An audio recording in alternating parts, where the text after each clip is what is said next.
جیسا کہ پچھلے دروس میں بھی بتایا جا چکا تھا، اسلام اور امن۔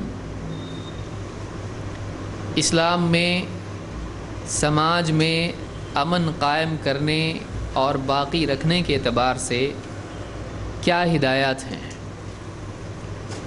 اور کیا اسلام اس بات کی تعلیم دیتا ہے کہ لوگوں کے ساتھ ظلم و زیادتی کی جائے، ان کی آزادی چھینی جائے، ان کو قتل کیا جائے، ان کو ستایا جائے۔ اس طرح کی بہت ساری چیزیں آج اسلام کے بارے میں کہی جا رہی ہیں، لہٰذا ہمارے اس کورس میں ہم اسی الزام کا جائزہ بھی لیں گے اور اس کی تردید بھی کریں گے۔ قرآن کریم کی آیات سے اور اللہ کے نبی صلی اللہ علیہ وسلم کی احادیث سے جو دین سامنے آتا ہے وہ اس دین سے الگ ہے جو بہت سارے لوگ اسلام کے خلاف پیش کرتے ہیں۔ قرآن و سنت کی جو دلیلیں ہیں، ان دلیلوں کو توڑ مروڑ کے ادھورا بنا کر پیش کرنا یا اس پر اپنی تشریح چسپاں کر دینا، یہ ایک بہت بڑی غلط حرکت ہے، جس کی وجہ سے بہت سارے لوگ اسلام کے بارے میں بدظن ہو جاتے ہیں،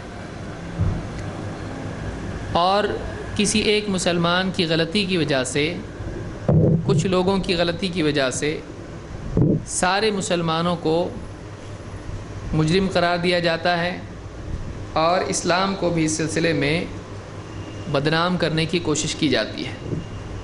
تو اس کورس میں ہم ان دونوں باتوں کا جائزہ لیں گے۔ پہلا حصہ یہ کہ کیا اسلام میں دہشت گردی کی تعلیم ہے، نمبر 2 اسلام سماج میں امن اور سکون، شانتی لانے کے اعتبار سے کیا ہدایت دیتا ہے۔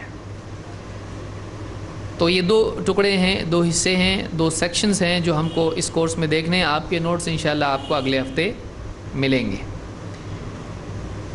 تو آج سے ہم اس کو شروع کر رہے ہیں۔ اللہ تعالیٰ فرماتا ہے، سب سے پہلا حصہ یہی ہم کو دیکھنا ہے کہ اسلامی تعلیمات کے اعتبار سے زمین میں فساد پھیلانے والے آخرت میں ناکام ہیں۔ یعنی اللہ تعالیٰ نے قرآن کریم میں یہ بات بتائی ہے کہ آخرت کی دنیا میں کامیابی ان لوگوں کے لیے ہے جو فساد نہیں پھیلاتے ہیں۔ جو لوگ فساد پھیلاتے ہیں وہ ناکام ہونے والے ہیں۔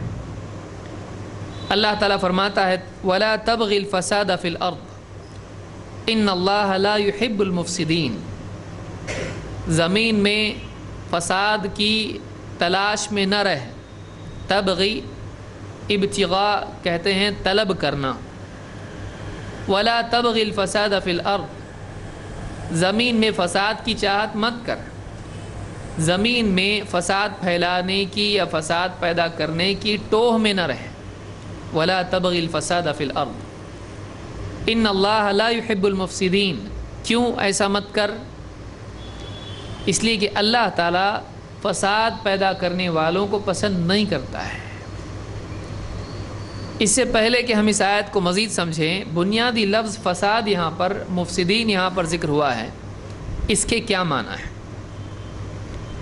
فساد اصلاح کے بالمقابل استعمال ہونے والا لفظ ہے۔ فساد پیدا کرنا، اصلاح کرنا۔ وَلَا تُفْسِدُوا فِي الْأَرْضِ بَعْدَ إِصْلَاحِهَا، اللہ نے کہا زمین میں اصلاح ہو چکی ہے، اس کے بعد اب تم اس میں فساد پیدا کرنے کی کوشش مت کرو۔ فساد 2 طرح کا ہوتا ہے، ایک ظاہری اور ایک باطنی، ایک اندر کا فساد اور ایک باہر کا فساد ہے۔ یا آپ اس کو کہیں ایک فساد ہوتا ہے دینی اور ایک ہوتا ہے دنیاوی۔ اسلام ہر قسم کے فساد سے منع کرتا ہے۔ وَلَا تَبْغِ الْفَسَادَ فِي الْأَرْضِ، زمین میں فساد کی چاہت نہ کر، کوشش بھی مت کر۔ کیوں؟ اللہ فساد پیدا کرنے والوں کو پسند نہیں کرتا ہے۔ فساد عقیدے کا بھی ہوتا ہے، فساد عبادات میں ہوتا ہے۔ اسی لیے کہتے ہیں کہ اس کی نماز فاسد ہو گئی۔ کیوں؟ اس لیے کہ فلاں عمل اس نے کر لیا، نماز میں بات کی، یا اس کی نماز میں ہوا خارج ہو گئی، وضو ٹوٹ گیا، تو نماز کیا ہو گئی؟ فاسد ہو گئی۔ تو فاسد کا مطلب برباد ہونا، بگڑنا، بگاڑ کے لیے فساد کا لفظ آتا ہے۔ ہمارے یہاں پر اردو زبان میں ہمیشہ جو رائٹس ہوتے ہیں اس طرح کی چیز کے لیے فساد کا لفظ آتا ہے، ضروری نہیں ہے۔ فساد بگاڑ کے لیے استعمال ہوتا ہے۔ گھر میں اگر بے دینی ہے تو اس گھر میں فساد ہے دینی اعتبار سے۔ کسی کا عقیدہ بگڑا ہوا ہے تو اس کے عقیدے میں فساد ہے، بگاڑ ہے۔ تو بگاڑ کا جو لفظ ہے یہ فساد کے لیے استعمال ہوتا ہے۔ اللہ نے فرمایا وَلَا تَبْغِ الْفَسَادَ فِي الْأَرْضِ، زمین میں فساد کی چاہت مت کر۔ اس میں وہ سارے بگاڑ آ جاتے ہیں جو کسی بھی اعتبار سے اللہ کے نزدیک برے ہیں۔ عقیدے کا فساد، بدعات کا فساد، کہ ایک آدمی سنت کی بجائے بدعات پر عمل کرنے لگے تو عملی اعتبار سے فساد ہے۔ اسی طرح سے اللہ تعالیٰ نے جن چیزوں کو حرام قرار دیا ہے ان چیزوں کو کرنا یہ کیا ہے؟ یہ بھی فساد ہے، یہ بھی بگاڑ ہے۔ اور انہی میں سے ایک چیز یہ ہے کہ ایک آدمی دوسرے انسان کے ساتھ ظلم و زیادتی کا معاملہ کرے، یہ بھی فساد ہے، یہ بھی بگاڑ ہے۔ لیکن یہ اس بہت بڑے بگاڑ میں سے ایک سیکشن ہے، ایک قسم ہے اس کی۔ ہر قسم کی برائی، ہر قسم کی خرابی، چاہے وہ دینی ہو دنیاوی ہو، چاہے وہ اندرونی ہو یا باہری ہو، داخلی ہو یا خارجی ہو، ہر قسم کی برائی جو اللہ کی شریعت سے، اللہ کے دین سے ہٹی ہوئی ہے، یہ فساد ہے۔ ہر قسم کے فساد سے اللہ نے منع کیا ہے۔ اس میں وہ فساد بھی آتا ہے جس میں کسی انسان کا حق اس سے چھینا جاتا ہے۔ کسی آدمی پر آپ نے ظلم کیا، یہ فساد ہے، زمین میں فساد ہے، کیونکہ اللہ تعالیٰ نے کائنات کا نظام عدل کے ساتھ قائم کیا ہے۔ اللہ تعالیٰ نے، آپ دیکھیے پوری کائنات میں کیا ہے؟ عدل ہے۔ زمین و آسمان کا نظام برابر عدل کے ساتھ قائم ہے۔ سورج کا فاصلہ زمین سے کتنا ہونا چاہیے، زمین پر کتنا ہوا کا دباؤ ہونا چاہیے، جو جیسا ہونا چاہیے ویسا ہی ہے۔ اس میں کمی بھی نہیں ہے، زیادتی بھی نہیں ہے۔ اگر کمی ہو تو بھی نقصان ہے، زیادتی ہو تو بھی نقصان ہے۔ تو اللہ تعالیٰ نے پوری کائنات کے نظام کو عدل کے ساتھ قائم کیا ہے، لیکن انسان کو آزاد چھوڑا ہے۔ اب انسان کی آزادی کا لازمی نتیجہ یہ ہے کہ انسان اپنے مطلوب راستے سے انحراف کرے گا۔ اللہ نے انسان کو آزاد چھوڑا، فرشتوں کو آزاد نہیں چھوڑا۔ فرشتے پابند ہیں، جو حکم دیا جاتا ہے اس کو پورا کرتے ہیں۔ لا یعصون اللہ ما امرہم ویفعلون ما یؤمرون، جو حکم ان کو دیا جاتا ہے اس کی نافرمانی نہیں کرتے ہیں، اور وہی کرتے ہیں جس کا حکم ہے۔ تو فرشتوں میں وہ اختیار نہیں جو انسان کو دیا گیا ہے۔ فرشتوں کے لیے شہوات نہیں ہے، فرشتوں کے اندر انکار نہیں ہے، فرشتوں کے اندر بغاوت نہیں ہے۔ فرشتے پابند ہیں، ان کے اندر جو ٹریک ان کے لیے اللہ نے طے کیا ہے، جو راستہ اللہ نے ان کے لیے طے کیا ہے، اس سے وہ فرار نہیں کر سکتے، اس سے انحراف نہیں کر سکتے، ڈیویٹ نہیں کر سکتے ہیں۔ لیکن انسان کبھی اچھا ہے تو کبھی برا ہے، کبھی بہت جوش میں آئے تو پانچوں ٹائم کی نماز اور تہجد بھی، اور کبھی بگاڑ پیدا ہو جائے تو پھر تہجد تو کیا جمعہ بھی نہیں۔ تو اس طرح سے انسان کے اندر فلکچویشن ہوتا ہے، کبھی تقویٰ پر ہے تو کبھی گناہوں کی طرف جا رہا ہے، کبھی نگاہ کی حفاظت ہے اور کبھی اتنی زیادہ بگاڑ پیدا ہوا کہ زنا بھی کر لیا، کبھی احتیاط اتنا کر رہا ہے تقویٰ کے اعتبار سے کہ مشکوک نہیں کھا رہا ہے، اور کبھی کھایا تو پھر حرام بھی کھا لیا۔ تو انسان آزاد ہے، اور اس آزادی کا لازمی نتیجہ یہ نکلتا ہے کہ کوئی اچھا ہے تو کوئی برا بھی ہے۔ آزادی ہے، چاہے تو دیندار بنے چاہے بے دین، چاہے انصاف کرے چاہے ظلم، چاہے لوگوں کے حقوق ان کو ادا کرے یا پھر ان کا بھی حق چھین لے، انسان آزاد ہے۔ چاہے تو انصاف کرے، لوگوں کے درمیان عدل کرے، چاہے تو پھر ظلم کرے، چاہے معاف کرے چاہے اس کی مار پیٹ کرے، اس کے ساتھ بدسلوکی کرے، چاہے احسان کرے چاہے ظلم کرے، انسان آزاد ہے۔ لہٰذا فرشتوں نے جب اللہ تعالیٰ نے فرشتوں سے کہا انی جاعل فی الارض خلیفہ، میں زمین میں ایک خلیفہ بنانے والا ہوں، یہ وہ خلیفہ نہیں جیسے خلیفہ لوگ سمجھتے ہیں۔ انی جاعل فی الارض خلیفہ، میں انسان کو خلیفہ بنا رہا ہوں۔ وہاں پہ پبلک ہے نہیں، کس کا خلیفہ ہے یہ؟ سمجھ میں آ رہی بات کہ کوئی لوگ یہاں پہ ہے نہیں تو پھر خلیفہ کہاں سے آ رہا ہے؟ خلیفہ وہ اس اعتبار سے کہ اس سے پچھلی مخلوق کے بعد اس کو وہاں لایا جا رہا ہے، کیونکہ پہلے سے زمین میں کون تھے؟ جنات تھے، اسی لیے ابلیس تھا اس وقت میں۔ ابلیس کون ہے؟ جنات میں سے ہے۔ اور ابن کثیر اور دوسرے بھی مفسرین نے کہا ہے کہ یہ ایک دوسرے کے بعد آتے رہیں گے، اس اعتبار سے خلیفہ ہیں۔ خلیفہ کہتے کس کو ہیں؟ سلف اور خلف۔ سلف جو پہلے چلے گئے، خلف جو بعد میں آ رہے ہیں، تو بعد میں آنے والے کو کیا کہتے ہیں؟ خلیفہ۔ تو یہ بعد میں آئیں گے، یعنی اللہ نے ایسا نہیں کیا پوری انسانیت کو ایک ساتھ پیدا کیا۔ ہم آدم علیہ السلام کے زمانے میں تھے نہیں، تو ایک نسل پھر دوسری پھر تیسری ہوتے ہوتے ہوتے انسانیت کا سلسلہ چلے گا۔ ٹوٹل پاپولیشن ایک ٹائم میں زمین پہ نہیں رہے گی، آئیں گے 11 مہینے کے بعد دوسرے آئیں گے، دنیا کے اندر ایک زمانے تک رہیں گے، موت کبھی بھی آ جائے گی، چلے گئے، تو ایک کے بعد ایک آئیں گے۔ اس اعتبار سے ان کو خلیفہ ایک دوسرے کا کہا گیا ہے۔ اسی لیے اللہ نے خلائف قرآن میں کہا کہ تم کو اللہ نے زمین میں خلائف بنایا، اور اللہ کے نبی صلی اللہ علیہ وسلم نے فرمایا کہ تم کو اللہ تعالیٰ، دنیا کیسی ہے؟ حلوۃ خضرۃ، میٹھی ہے، ہری بھری سرسبز ہے ایک دم، اور اللہ تعالیٰ دنیا میں زمین میں تم کو خلیفہ بنائے گا، یعنی ہر آدمی خلیفہ بنے گا، سب پہ حکم چلائے گا؟ نہیں، وہ خلیفہ الگ ہے، یہ خلیفہ الگ ہے۔ کہ خلیفہ تم کو بنائے گا کا مطلب یہ ہے کہ بعد وال پچھلے جو تھے ان کے بعد تم جانشین بنو گے۔ باپ کا مال تھا، بیٹے کے ہاتھ میں آیا، باپ گیا، جائیداد اس کے ہاتھ میں آئی۔ کوئی دوسرا عہدے پہ تھا، وہ چلا گیا، اس کی جگہ یہ سپرنٹینڈنٹ بنا۔ تو ایک کے بعد ایک عہدے کے اعتبار سے، مال کے اعتبار سے، اسی اعتبار سے عزت اور مقام کے اعتبار سے ایک دوسرے کے بعد لوگ آتے رہیں گے، جگہ کے اعتبار سے، منصب کے اعتبار سے۔ تو یہ کیا ہیں؟ خلیفہ ہیں۔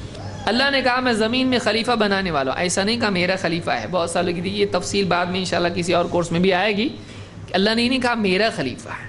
اسی لیے بعض اہل علم میں ابن تیمیہ رحمۃ اللہ علیہ نے کہا کہ جو آدمی کہے اللہ کا خلیفہ کوئی ہے تو یہ کفر ہے۔ اللہ ہمارا خلیفہ ہے، ہم اللہ کے نہیں۔ اسی لیے سفر میں ہم کیا کہتے ہیں؟ اے اللہ انت الصاحب فی السفر والخلیفۃ فی الاہل۔ اب ہم چونکہ دعائیں پڑھتے نہیں ترجمے کے ساتھ میں، اول تو دعائیں پڑھتے نہیں بہت سارے، لیکن دعا اس کا مطلب کیا ہے؟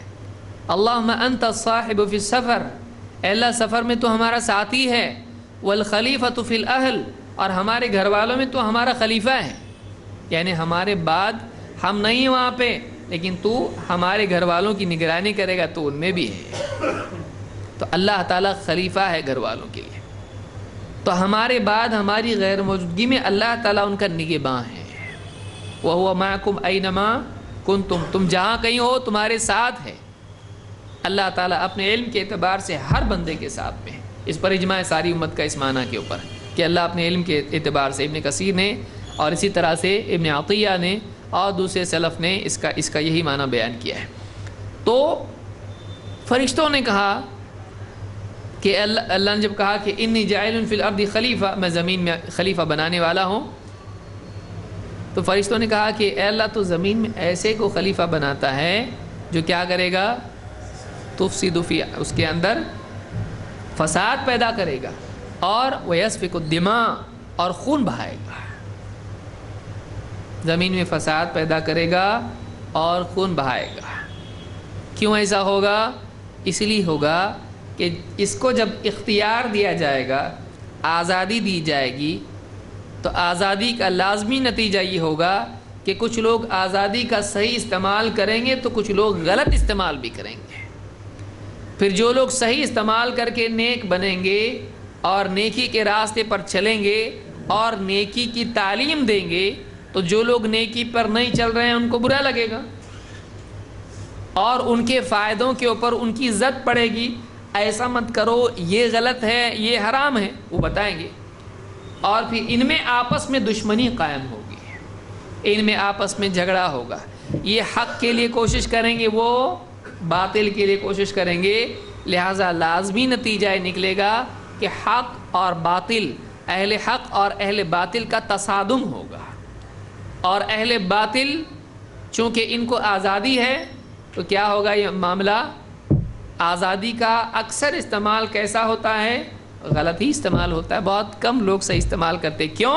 اس لیے کہ ان کے پاس نفس ہوگا، ان کے پاس آزادی ہوگی. آزادی خود ہی ایک مصیبت ہے، اور اسی کے ساتھ نفس بھی ہو تو تھوڑا دھکا دینے والا بھی مل گیا غلط کی طرف. تو اب کیا ہوگا؟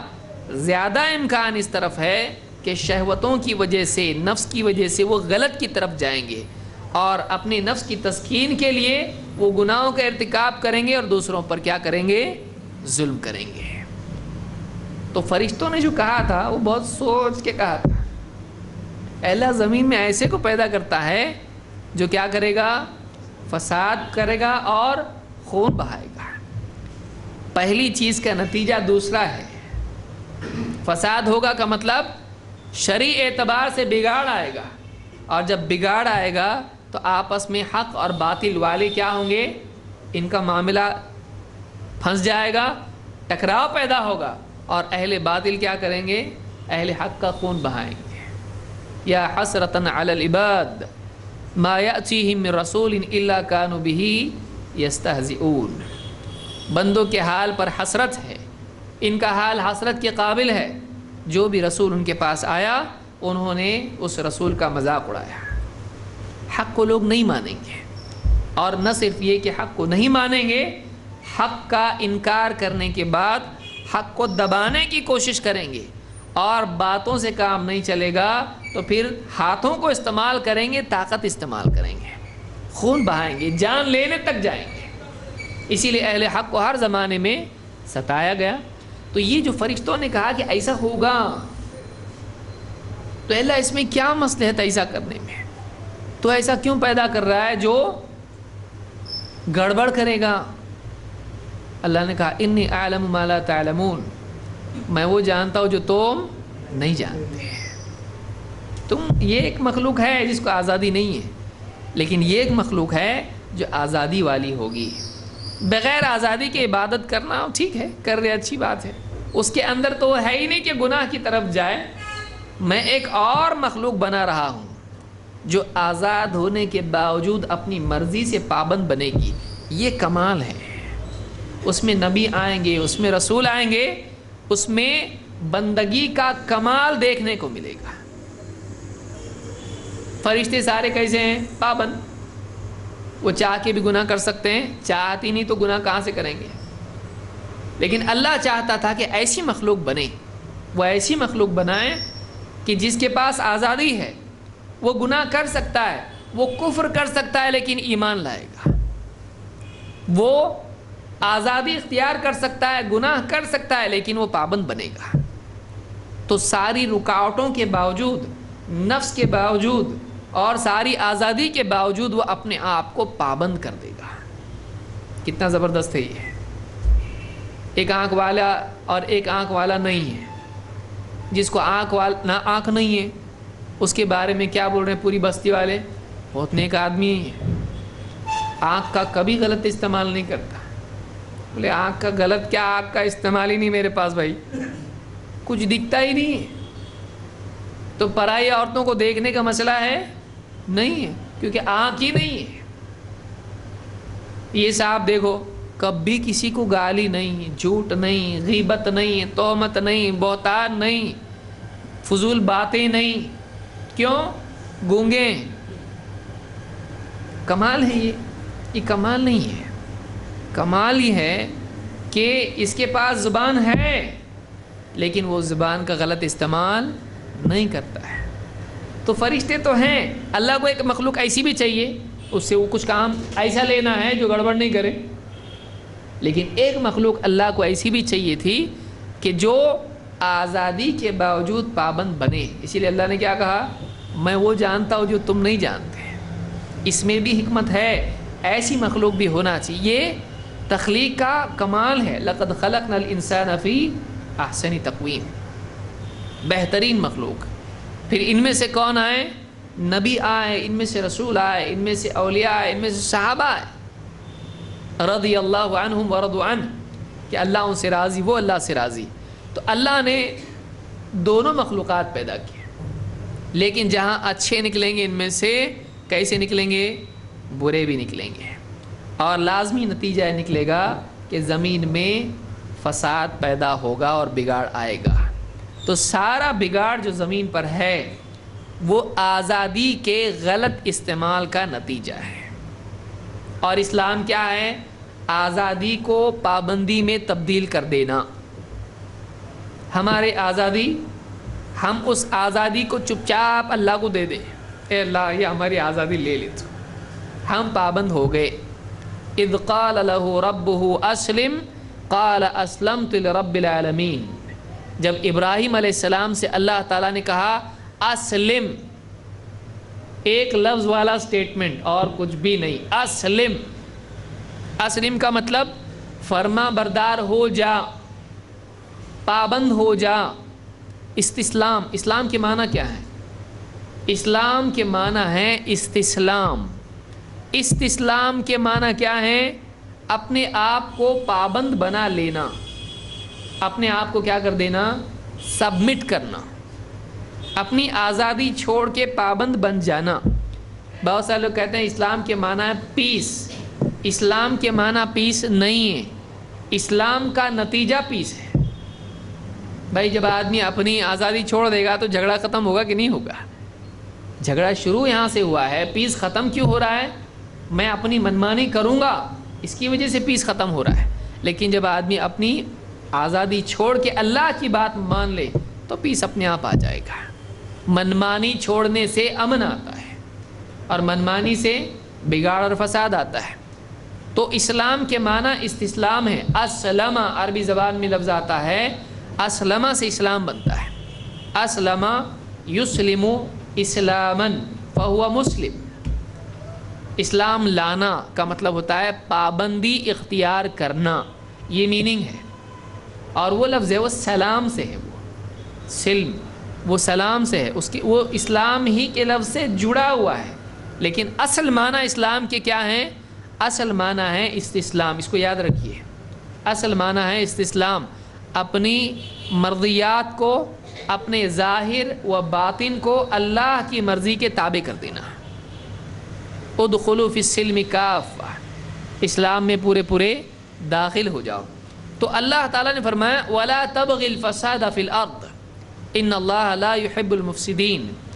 زمین میں فساد کی طلب میں مت رہ، اس لیے کہ اللہ تعالیٰ مفسدین کو پسند نہیں کرتا ہے. تو زمین کا فساد آپ کی سمجھ میں آ گیا کہ زمین کا فساد کئی اعتبار سے ہوتا ہے. عقیدے کا بگاڑ بھی فساد ہے زمین میں. لہٰذا وہ آدمی جو باطل عقائد پھیلا رہا ہے، وہ آدمی کیا کر رہا ہے؟ زمین میں فساد پیدا کر رہا ہے. وہ آدمی جو بدعات پھیلا رہا ہے، وہ آدمی زمین میں فساد پیدا کر رہا ہے. وہ آدمی جو لوگوں کے حقوق پامال کر رہا ہے، وہ آدمی زمین میں فساد پیدا کر رہا ہے. وہ آدمی جو لوگوں کے اوپر مار پیٹ کے ساتھ ظلم کر رہا ہے، وہ بھی زمین میں فساد پیدا کر رہا ہے. لہذا بعض لوگ کہتے ہیں زمین میں فساد ہے تو اس کے لیے کچھ ہم کو کرنا چاہیے. آپ غور کیجئے، وہ ایک لمیٹڈ چیز میں آدمی ظلم کو ختم کرنے کی کوشش کر رہا ہے. یہ پورا بتانے کی وجہ کیا ہے؟ بتانے کی وجہ یہ ہے کہ بہت سارے لوگوں کے ذہن میں فساد اور ظلم کا ایک لمیٹڈ میننگ ہوتا ہے، اور وہ اسی کو ظلم سمجھتے ہیں، اسی کو فساد اور بگاڑ سمجھتے ہیں. اور ان لوگوں کے عمل کو، ان کی کوششوں کو جو عقیدے کے فساد کو دور کرنے کی کوشش کر رہے ہیں، جو بدعات کے فساد کو دور کرنے کی کوشش کر رہے ہیں، بولتے یہ کب تک کریں گے؟ یہ ظلم ختم کرو. جو ایک آدمی دوسرے کی جان کے سلسلے میں کر رہا ہے، اس کے مال کے سلسلے میں کر رہا ہے، یہ ظلم ہے. لیکن آپ قرآن کریم اگر پڑھتے ہیں تو آپ کو کیا دکھائی دے گا؟ یا بنی لا تشرک باللہ